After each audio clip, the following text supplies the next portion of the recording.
Betterment Annualized return is a key concept for investors to understand the performance of their investments over time. To calculate the annualized return, follow these steps. First, determine the time period for which you want to calculate the annualized return.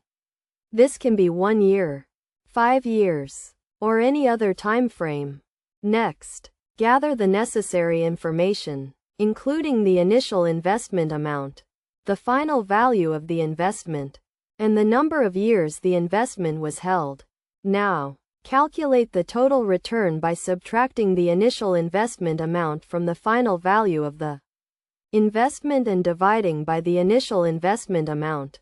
Then, use the formula for annualized return, which is the total return raised to the power of 1 divided by the number of years minus 1. This will give you the annualized return as a decimal.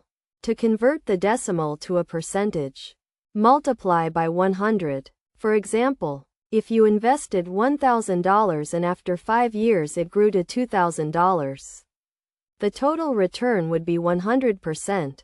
Using the formula, the annualized return would be approximately 14.9%.